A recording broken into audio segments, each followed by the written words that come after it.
Jimmy. Jimmy. James, son! Okay, so we are now going to start on changing the struts, all four of them. The rear two struts, shocks, whatever you want to call it, have completely blown out. I mean, I don't know if you can see the wheel back there. It's cocked in like this because the whole strut is completely blown out. I let this thing sit for about a week, and the whole back of the car just went. So, good thing I ordered those struts. Also, not going to be able to see this, I don't think. The serpentine tensioner blew up while I let it idle, so I got to put a belt and a tensioner on it. But before I worry about that, we're going to worry about these struts. Okay, well, we're done with the front struts. Those two went on in probably 30 minutes. Super easy, no fiddling with sway bar links. Took them out, put them right back in. It's the rear struts on these Corollas and Prizms that are the pain in the ass. So in my case, because you don't have a fold-down rear seat, you have to completely remove the rear seat to get to the top hat mounts right here. This is a good time to do your speakers if you're going to be doing this. So I bought some speakers, some kickers to put in the rear, just because I'm already back here and everything's all apart. But here are the rear struts, and they are blown. Look at that.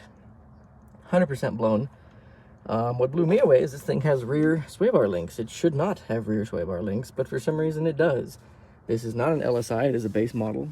From what I understand, the base models did not come with a rear stabilizer bar, but this one did. Not that it's doing anything, look how tiny that is. But it's here nonetheless.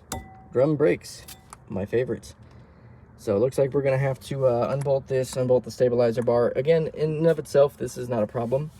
This is where the problem is, because you can't remove these without breaking them, essentially. So I have to cut a notch in the actual metal here to remove them properly. So let's get to that. Okay, so we've got a lot of the stuff out of the way. You can see that is the sway bar link out of the way. That is a very strangely shaped sway bar link. I have not seen one like that. We have the bolts out for the actual knuckle portion, or the spindle. Technically it's not a spindle because there's no axle, but it's out, okay? This is the part that really gets you. See how I had to cut this off? Yeah, so you have to punch this out, basically, to remove this brake line. What you're supposed to do is, you know, loosen the brake line, pull it out, put the strut in, and bleed the brakes. I'm not doing that.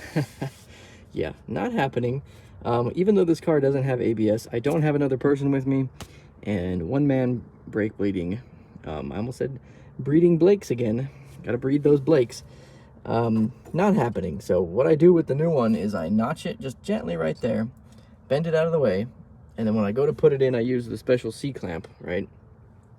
Channel clamp, whatever. And then I tack weld, a little tack right there, just boop, on either side. So let's go in here, get those bolts out of the way, and put the new strut in. Isn't that right, fathead? What you doing over here? You're always around when I'm fixing the car. You got a love for cars, huh, buddy? That's right, fathead, ladies and gentlemen, the star of the show. Aren't you a pretty kitty, huh? Yeah. Good boy. Okay, that is one strut in place. These don't fit very well. The top hat is like 1/4 of an inch too wide. Like, I don't know how to explain it, but like the bolts that come through, basically, right? I had to like shim them to come this way, and then this bolt comes with the kit, and it sort of threads in, but the hole is over here and not over here. The same thing with this. The hole is over here and not over here, so I had to like wallow out the places to put this top hat. I'm not amused by that. The strut was very worn out. Bum stop gone. Turned to dust, I imagine. So yeah, now we gotta do this one. This one's even worse. This one has been leaking for quite some time and is completely shot. I mean, completely shot. Look at that. All right, looks like some kind of Vertigo Alfred Hitchcock shot up in there.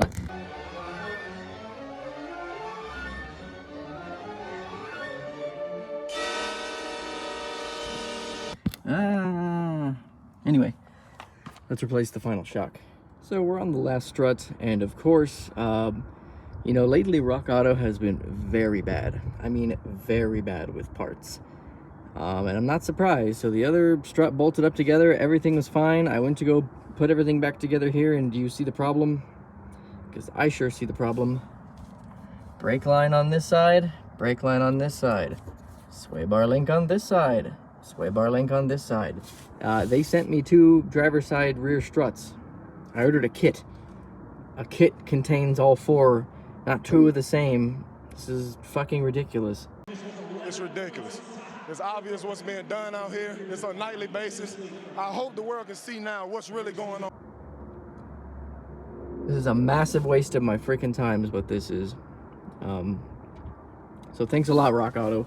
I'm gonna go find someplace else to shop because this is like the 3rd time in a month that they have done this to me. They did this again with my Camry, and then when I returned the parts to them, they claimed they never got them back and refused to issue a refund. So this is like the 3 strikes and you're out shit. So I think I'm just gonna have to go buy a set of rear struts from some other company because I am not happy with this brand FCS or whatever this is called. I know it's like not the most high-end strut, but I think I'm gonna have to go get a set of Monroes or something because I'm not gonna leave these on the car like this. I still have to drive this vehicle, so that's a bit of an issue, so I'm gonna have to figure this out. I think what I'm gonna have to do is take this sway bar link off, attach this to where it won't be wiggling and jiggling around basically and hitting into things, and drive it for maybe a day and then just go get a new strut. This is absolutely ridiculous. I ended up just putting the strut in there for now and removing the rear sway bar link and securing the brake line. I'm gonna have to contact Rock Auto and get a replacement strut or see what else I can do about that. I am bleeding for some reason. But we're gonna move on to changing the rear speakers. Like I was saying, we're already in here. What's the point of not changing them? Look how wretchedly old those damn things are. Those are like, if I didn't know any better, I'd say those are from the 70s. But they're probably from like the late 90s. So let's change those out with a pair of 6.5 kickers. So these are the old junk ones that I pulled out of here. These are the new ones that we will be installing. I think these are some kicker ESs. We have the positive, negative, and negative. Luckily, they're both labeled. That's rare. Sometimes they don't do that. Toyota has a nasty habit of coloring the positive like green with yellow, and the negative like some random purple with a blue stripe in it. And you always have to do a continuity test. But in this case, it's nicely labeled.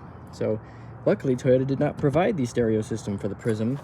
Chevrolet did. And I will say that although I love my Toyotas very dearly, Chevy makes a better sound system than Toyota ever could hope to. And the Delco systems were a mile better than whatever they were putting in the Toyotas of the era. Alrighty, we have one of the kickers installed. We're gonna take this one out now. Luckily, these are just kind of plug and play situations. All you have to do is cut this one wiring thing.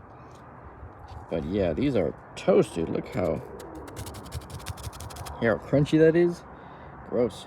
As I've learned from the other speaker, you don't want to cut it right here at the base. You want to cut it right about here. The wiring was just too long on the other side, and it kind of made like a little bundle of wires, and that can lead to impedance issues. Impedance, not impedance, but impedance. Problems with sound, cross-contamination with like the audio. You'll hear other stuff being picked up by the wires, basically doing this. So I'm gonna cut it nice and short. I was always told that longer is better, but I guess it's not how big it is, it's how you use it. Are we still talking about speakers? Anyway, let's cut the wiring. It's all back together way back here. Look at that. Isn't that nice? Man, that steam cleaning really did a great job to this car. It looks beautiful on the inside now. Way better than it did. There's still little tiny stains here and there, but much, much better than before. So now that we're done with the rear speakers, and again, I'm still waiting on that strut. Thanks, Rock Auto. Maybe we'll do the front speakers. I'm not 100% sure on that. Yeah, let's see why not. Let me see if I have my tool to get this thing off. I noticed with the window all the way up, this one is sticking up, and that one is sticking down. They're supposed to stick down when the window is up, so we're gonna have to work on that. We've moved up to the front to change the front speakers. You are gonna hear this dinging kind of permanently. As I've told you, this is not the correct ignition for this car. Somebody changed it with an incorrect ignition cylinder.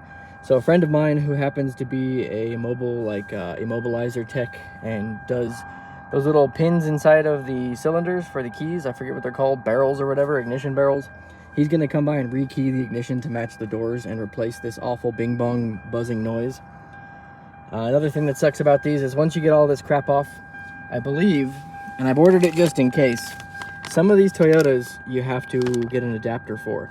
Not all of them, and you don't know which ones need it and which ones don't. There's no list, but some of them need a damn adapter. So we're going to find out how this works. We have the door off, or at least the door card off. Somebody's definitely been in here before. There's no more vapor barrier. This is quite loose. So I'm gonna have to, I think this is actually supposed to sit right about here, and there's a piece of rubber that keeps it in place without rattling, so I'll have to fix that. I don't know what's going on here. This is not a factory speaker. It has a tweeter in it, but it has the factory rivets. That's a weird one. I've never seen this before. So we are gonna need this adapter after all, but I'm gonna have to look into this because I have never seen this. This is a new one.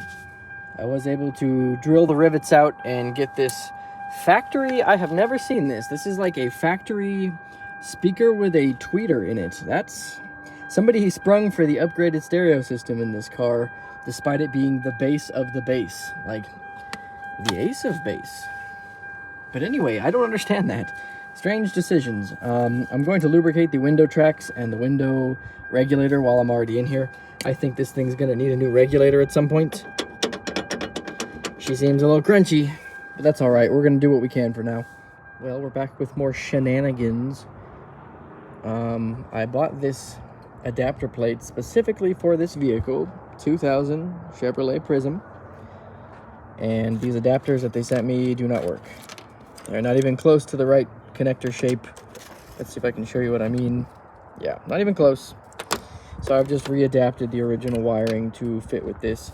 Also, I was told this is a 5.25 speaker adapter. This is a 6.5. You can adapt a 5.25 into it.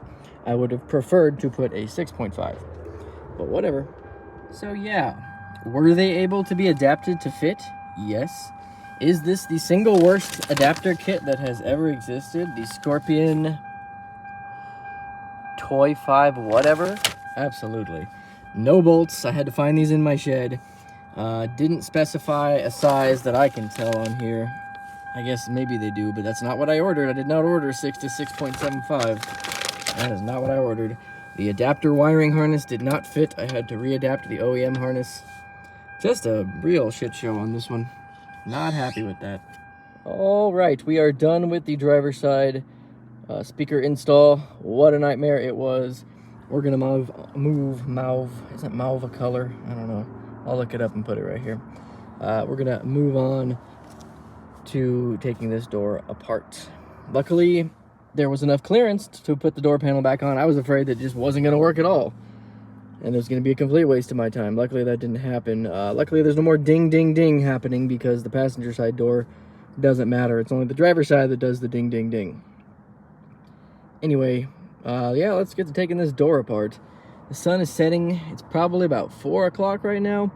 I've been at this since about 10:30 this morning, just like putting struts on, fiddling with the car, putting the rear speakers in, adjusting things. So it's been a full day.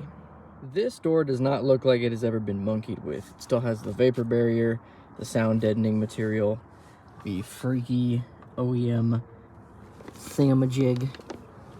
So this one is going to be a little more difficult to work on, but I'm not going to damage any of this. I'm just going to remove this as it is, unclip the speaker wiring here and appropriately reclip it, and then we're going to see if we can spray those window guides with some lithium grease. All right, we have finished the speaker install front and rear. We also did all 4 struts today. I put some nice rubber floor mats in the vehicle to keep the carpet that I had freshly steam cleaned clean. I need to find some of these center air vents. Again, pretty common on these Corollas. This thing's completely broken. This one, a couple of them still work, but like not much. These ones still seem to be fine in the corners. It's just these 2 main center ones. So I'm gonna keep my eye out for 2 center air vents. We have to get the ignition switch changed. The windshield is still broken, so hopefully tomorrow a friend of mine that works for a local glass company, the same guy that did the Previa, is going to come by and change the windshield. We are going to lose our fat boy here, so I might have to go get a new one put on. And other than that, and an alignment, I definitely have to go take this thing to get an alignment and tires. And I'd like to paint the rims to match the one rim. I like how it's just escalating. Boy, that escalated quickly.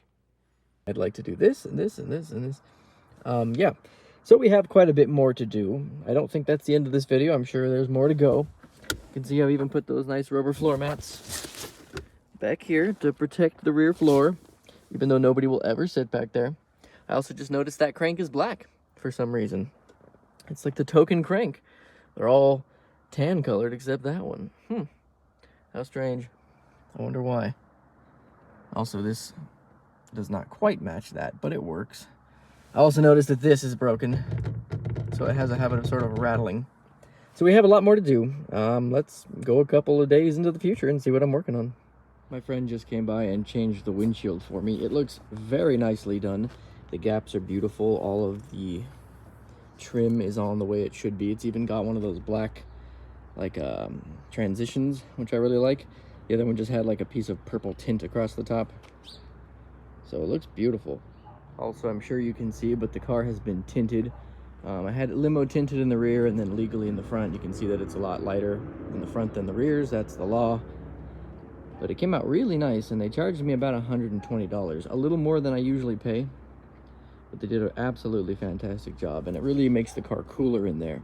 Like, it brings the temperatures down significantly. But this car is coming together very nicely, so I'm very pleased with this. So now that my friend has come and changed the windshield, I'm going to start moving into a couple of mechanical repairs. The first one is I'm going to change this windshield washer reservoir bottle, because this thing is just like turned to dust. Brittle dust due to age. So that's the first thing. While I already have this out, I'm also going to be changing the hydraulic belt tensioner, the belt, and the valve cover gasket, as you can see, and also the radiator cap. I probably don't need to change the radiator cap, but in every used car I buy, I always change this radiator cap because the pressure in the system is very important, and the little rubber gasket sometimes goes bad in here, and it could just cause issues, so I'm going to change that before I have to change a radiator. But yeah, this little thing down in here is kind of a pain in the butt. On all the YouTube videos I watched, you can just slide it right out. And then I realized that in all the YouTube videos I watched, none of them have air conditioning. So that's probably why mine is a little harder to get to down there. As you can see, the tensioner kind of hiding down in there in the darkness. So yeah, I'm going to try my hardest to get this tensioner out without having to remove the motor mount and jack the car up. Okay, I have eviscerated the tensioner. This tensioner is completely shot, if you want to see this. Bloop! That just sort of, hey, look at that. This is Balls the cat. Balls the cat showed up the, I know, Balls. Hello, Balls. You might ask why I call him Balls. Well, if he shows me his rear end, you'll find out. He has some giant knickerknockers. Oh my. Wait a minute, you're not, oh yeah, you're Balls. I saw them. I thought you weren't Balls for a second. I was like, who is this? This is Slit. You're so sweet. I have no idea where these kitty cats come from. They just, like, while I'm working on my car, they just do this. Like, these are not my cats. They're just that friendly. I'm assuming because it's like a dirty, filthy, stinky trailer park that people just leave their kitty cats here instead of taking them with them. And then I end up feeding them and taking care of them, and then I have a whole army of freaking rodents. Isn't that right? Anyway, Balls, as I was trying to say before you interrupted me, the tensioner is completely shot. I know, Balls, you're the star. So this tensioner is not supposed to come out like this. This tensioner was like moments from disintegrating, as was the serpentine belt. You can see there's a spring in here. See that? Just fell right out when I took it apart. This whole thing just disintegrated. So it's a good thing we are changing the tensioner, because the tensioner is supposed to be in one piece, like this. So let's get to putting that tensioner back in there, which is a rotten pain in the ass to wiggle out and then back in. Isn't that right, Balls? Huh? That's right. All right, I got the new belt in there, the tensioner. I also put the windshield reservoir in there with the filter. And now we're moving on to the valve cover gasket. Now, the valve cover came off with very little force, very little provocation. Usually these are argumentative and they're glued on there by some idiot with like silicone. This one popped right off. In fact, the entire valve cover gasket is still stuck to the head. This motor is beautiful. It looks gorgeous on the inside. The timing chain, Not the slightest bit of wear. I mean, not even the slightest wiggle whatsoever. Tiny little bit of oil buildup on the cam phaser. But man, this engine is gorgeous. beautiful. Oh, I'm feeling beautiful, beautiful. So I'm very happy to see that. Let's get to changing this valve cover gasket. And you might be saying to yourself, well, if the engine is so beautiful on the inside, why are you changing the valve cover gasket?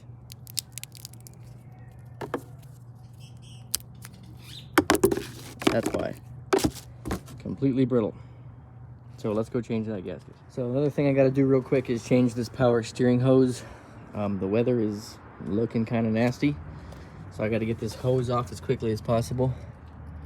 You can probably hear it leaking. I've already got the pressure sensor off. I've already uncoupled where it hooks to the firewall, and I've already loosened where it goes into the actual steering rack itself.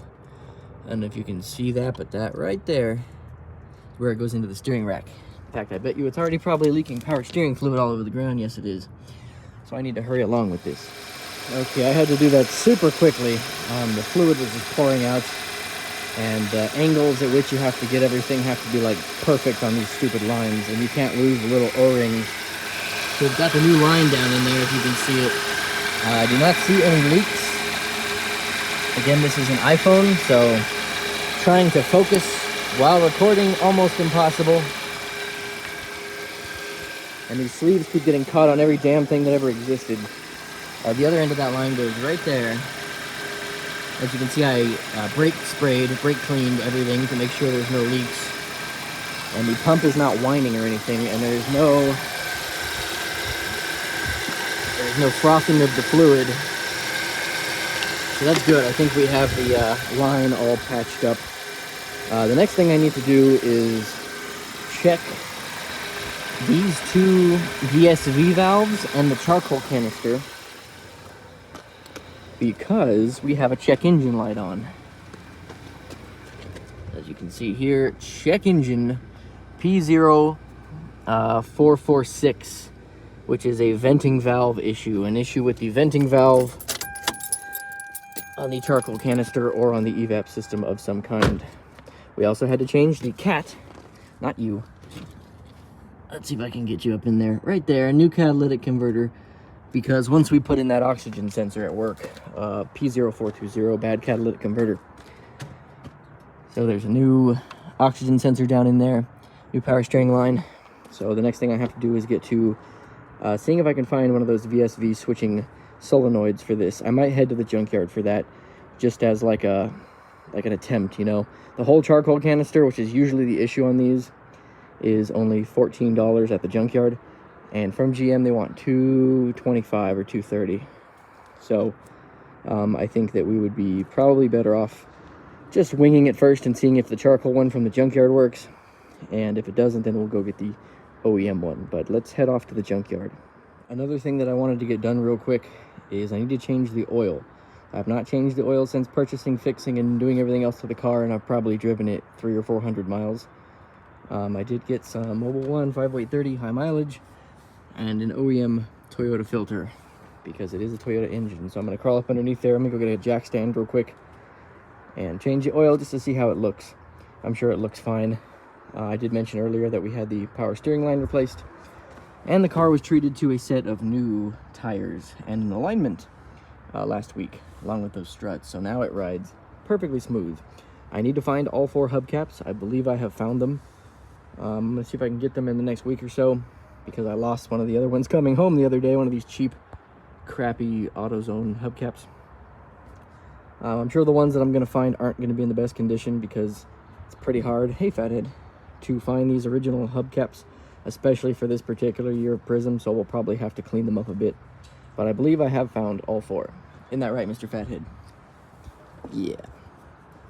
You've become my permanent car helper, haven't you? So let's change the oil. Gross. Look at that dirty old oil. Oh no, there go the leaves. That's okay. That shit turns into oil after, like, I don't know, millions and billions of years. So we're all good. And luckily for me, this filter is real nice and easy to access. On the other Corollas, it's like this way instead of this way. So you have to like reach up under the manifold. Now that we're under here, we can see that power steering leak, which is why I changed the hose. because it was eating the CV axle and other rubber components down here. But the engine itself has absolutely no leaks, along with the transmission, bone dry.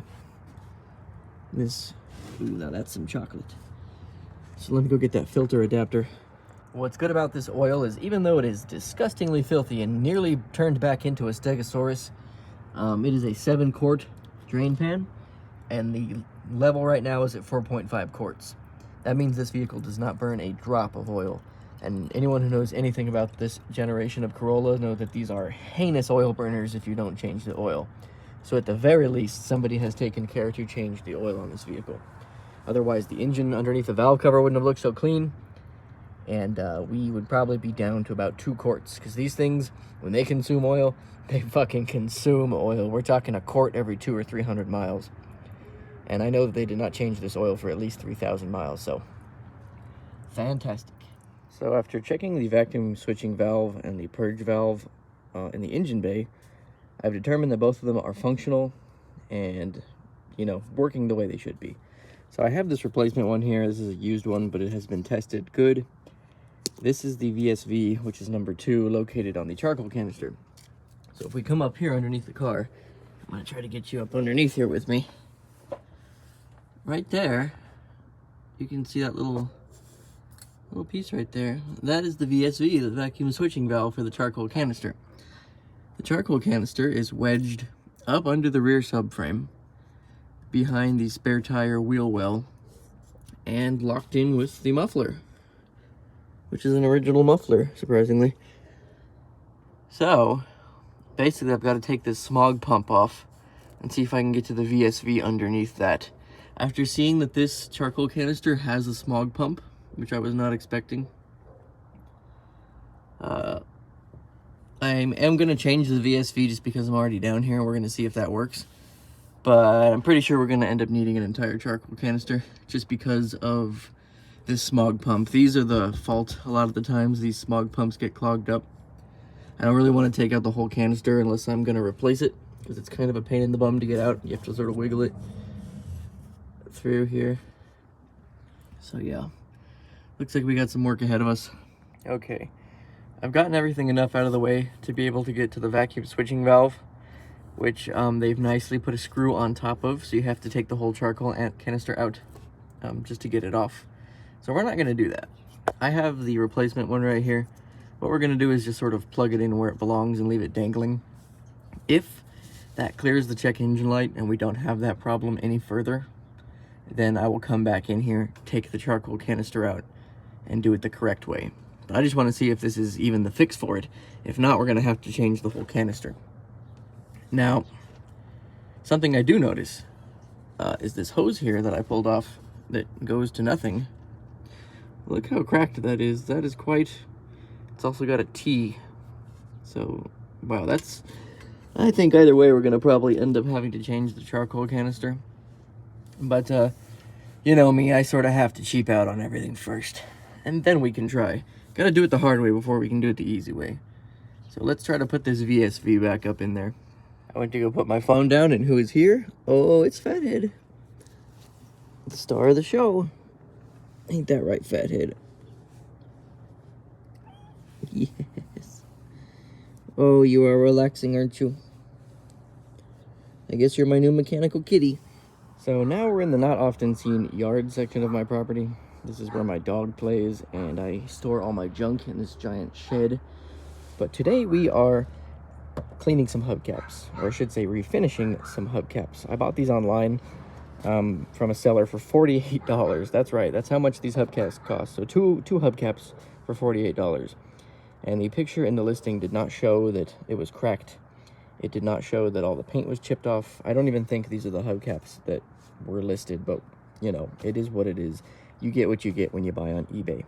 So I'm sitting here refinishing the hubcap using a bunch of sanding blocks and some special spray paint. I've already finished one of them over there. You can go take a look at that. So there's one of them all refinished and nice and clean. There's some kitty cats because it's my yard. And we need to finish this hubcap now and stick them on one side of the Prizm. I have two more coming from another seller, and I can only hope that they are accurately represented and not in the deplorable condition that these hubcaps are. Someone is absolutely getting a negative feedback, that's for sure. Okay, well, we have put on the freshly painted hubcaps on this side at least, and they look beautiful. I think I got the Chevy logo a little out of center, but that's okay. So this is where we are at on the Prizm at this particular moment. And I think this is going to be the end of part 2. I did change, if you remember in the previous part of the video, the VSV, vacuum switching valve, and the check engine light has not come on for at least a day. So I'm hoping it's going to stay off, but it usually takes about 2 to 3 days for the light to come on. So I guess in the next part, if there is one, we're going to see if all of my work paid off, or if I'm going to have to change the charcoal canister and check the evap system, etc. Also in the next part, we're going to be cleaning the engine bay, showing off a general around of the car and how it came out. But yeah, this is how it looks today, as opposed to when I got it about a month and a half ago, maybe 2 months ago now. I know, looks much better. We're still missing those other hubcaps on this side. What, Balls? What are you doing? Come on. Oh my goodness. Let's show them the car, shall we? There you go. It looks much better than it did when I picked it up. I think, anyway. Let's take a look at the inside. Really nice in here, super clean. Everything is now working. One thing I didn't point out that I did do, I did finally find the air vents that weren't broken for this centerpiece here. That was a bit of a pain in the ass. The rear is nice and clean as well. I have not fixed the dinging. It doesn't really bother me because it only happens when the door is open, obviously. And I did do one little hidden thing to this car that I like. So if we come down here, you'll see there's some stuff going on under the driver's seat that you wouldn't know is there unless I told you. So if we go to the trunk, right? Let's go to the trunk. Ta-da! A bunch of junk. And besides the junk, I put 2 12-inch American bass subwoofers with box in the trunk, and it's attached to what I think is a power acoustic amp. I don't know, I did it the right way. Everything is fused and properly done, so it's not just some hack job. You know, we have the kickers up in here to complement the subwoofer, and it sounds fantastic. Even better than my last car. One of these days I'll take all this garbage out of the trunk that I use for work, but not today. That's right. So let's do a little sign off for you guys, because these guys are just voracious today. There's Fathead.